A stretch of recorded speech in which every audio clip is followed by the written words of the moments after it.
Bei mir ist es immer nur eine Frage der Zeit, bis die Geräte irgendeinen Schaden abkriegen. In diesem Fall hat es genau 2 Einsätze gedauert und ich habe das Display der GoPro 8 zerkratzt.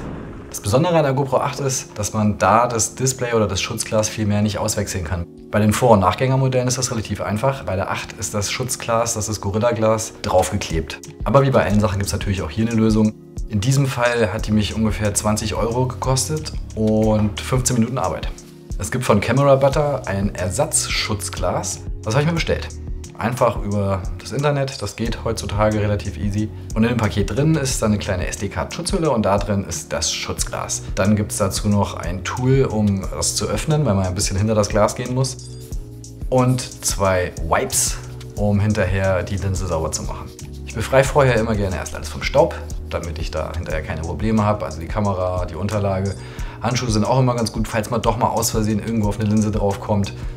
Ja, der Hersteller empfiehlt, einen Heißluftföhn zu nehmen. Das war mir als Ausrede ein bisschen zu heikel und ich hatte einfach keinen. Deshalb habe ich mir meinen normalen Billigföhn genommen. Damit soll es auch gehen, aber es dauert etwas länger. Und es hat tatsächlich etwas länger gedauert, wie man hier sieht. Also ich glaube, 3 oder 4 Mal musste ich dran gehen. Aber bei Technik geht man da doch lieber ein bisschen besonderer vor. Lieber am Anfang ein bisschen weniger Hitze und sich dann steigern. Ich habe dann zwischendurch immer mal probiert, ob ich das Schutzglas lösen kann. Hat doch wirklich sehr lange gedauert, weil man ja auch nicht punktuell das Ding anföhnen darf, sondern immer mal ein bisschen hin und her. Und wer sich wundert, warum die Pappe da ist, auch Empfehlung vom Hersteller, einfach um die Kamera ein bisschen zu schützen, dass die Hitze nicht da direkt überall drauf geht. So, nachdem man jetzt die schönste Dauerwelle zurechtgeföhnt hat, kann man dann das Schutzglas vorsichtig und langsam mit dem beigelegten Tool lösen.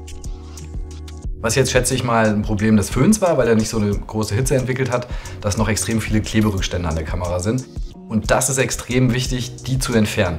Denn da übernimmt natürlich kein Mensch mehr irgendeine Garantie, wenn ihr hier das Schutzglas entfernt.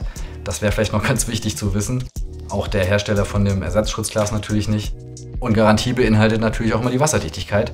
Die in diesem Fall, da sichert sich auch der Schutzglashersteller ab, die garantiert er natürlich nicht mehr. Deshalb alle Kleberückstände entfernen, ganz sauber machen, dass auf jeden Fall hinterher das neue Schutzglas auch wasserdicht abschließt. Zwischendurch kann man dann den Föhn nochmal nehmen, um das Ganze ein bisschen anzuheizen. Name deines Sexvideos. Ja, und ganz am Ende dann alles sauber machen, wegpusten, was wegzupusten ist. Und dann kommt auch schon das neue Schutzglas drauf.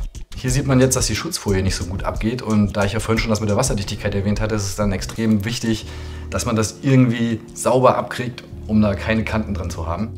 Deshalb drücke ich da noch mal ein bisschen drauf rum, um das Ganze ja, ein bisschen wieder in Form zu bringen.